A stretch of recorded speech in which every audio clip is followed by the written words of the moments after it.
Hi everybody, Anne from Advancing Fitness again. I've just done a video, which hopefully you've seen by now, of a pre-exercise dynamic stretching session. One of the things that's important to know about the difference is that before exercise you need to get everything moving but not elongate the muscles.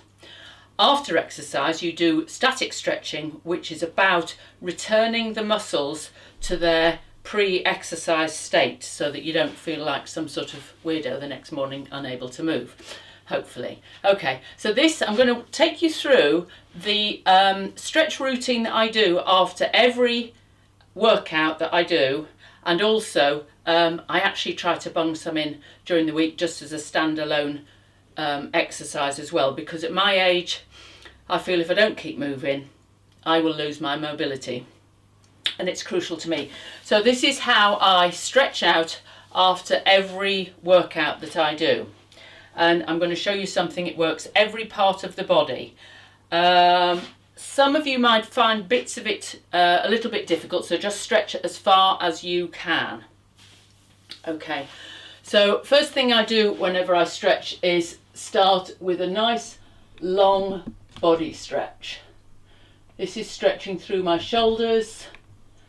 My abdomen is feeling stretched, and my back as well.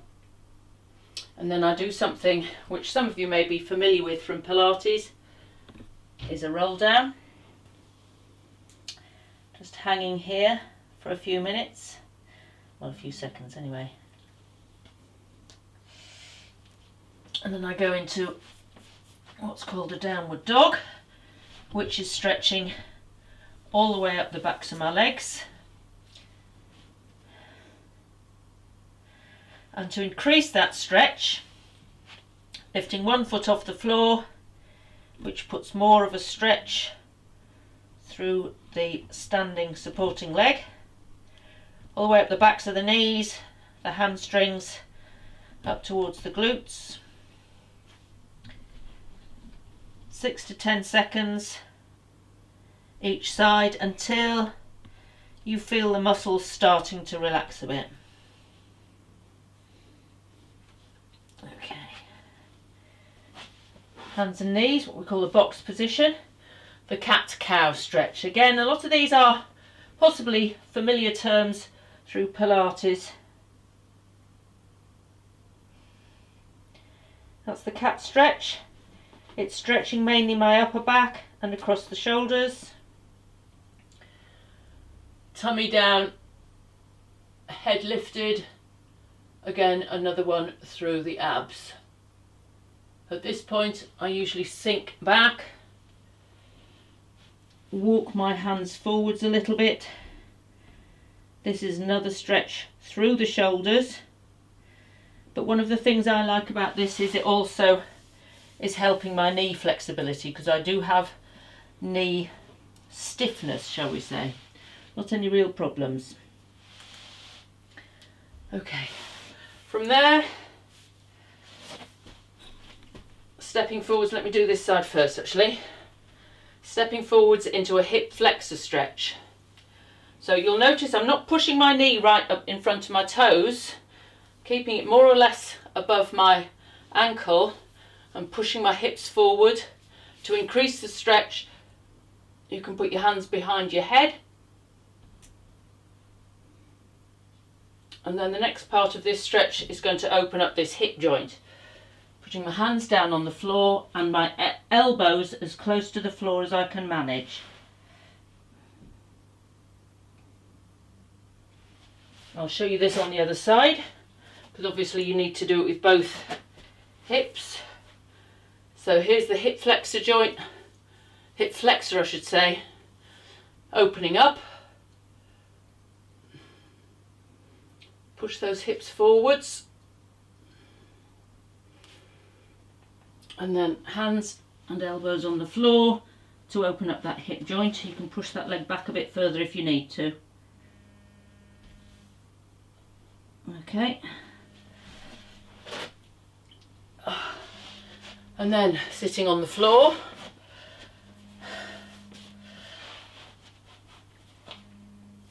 opening up these areas here, pushing down with the elbows. You'll notice my knees go down, keeping my shoulders back and down rather than hunched. Just opening up those hip joints a bit more. It is my ambition, I have to say, to be able to do the splits. I haven't got to the full splits yet, but this one will help in that direction. One of my targets. Splits and a freestanding handstand. I'm nearly there with the handstand. Okay, then I'll turn sideways for this. This is what they call the hurdler stretch. I'm placing this foot slightly lower down because this knee doesn't like bending very much. So that's where I put my foot on this side.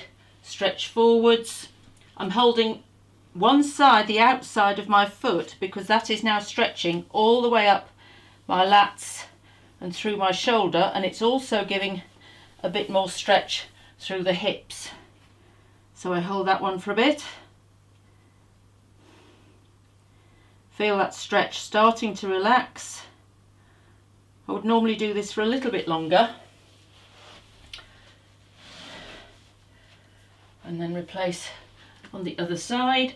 You can see both my hands are on one side of my foot to give me that great stretch up through my lats. And then when I've done that, just to complete that stretch a little bit more, through my glutes and lower back, and again travelling up my back. Some of you may not be flexible enough to bend down that far, so just as far as you can. Hold it for a few seconds, drop the head to increase the stretch. And there you are, that's the end of that bit. Another nice stretch up through the hamstrings. And then this one is going to be for my torso, stretching over, and it feels so good. At the end of a workout, when you get all these muscles nicely stretched out, it is really the best part of my workout, actually. Twisting down to hold the outside of my leg, which actually also has the added effect of stretching the hamstrings on the inside of that collection of muscles. I can also feel a stretch again through part of my glutes.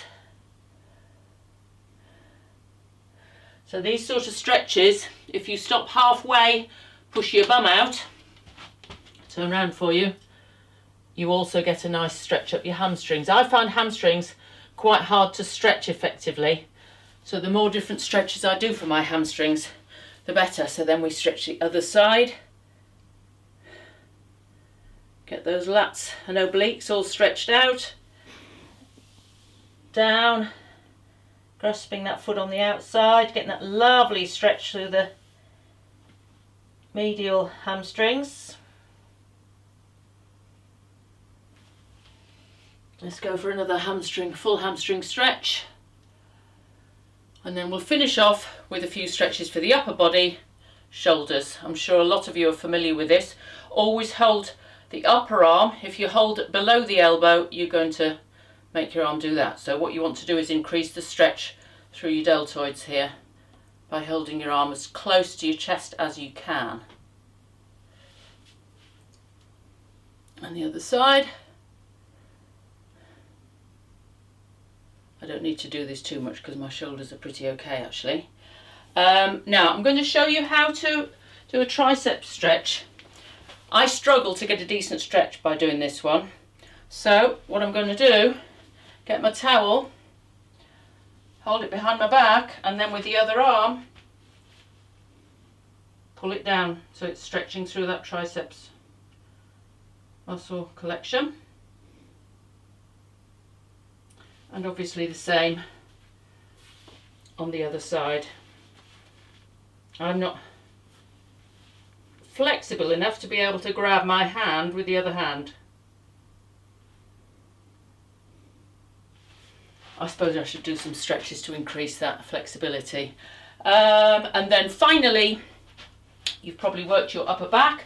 So clasping your hands together, I'm going to curve my torso and really push out with my hands to feel my shoulders pulling forwards. And it's a lovely stretch along the back. And finally, clasping your hands behind your back like that, pushing your chest out, shoulders down to get a lovely stretch across those pecs. There we go. And then just loosen everything up afterwards. And there's that completed stretch routine. As I say, you can do that as a set of exercises in between workouts at the gym, or finish off your gym workout or any other workout with that stretch routine, and you'll feel absolutely brilliant afterwards and go, woohoo! Okay, bye.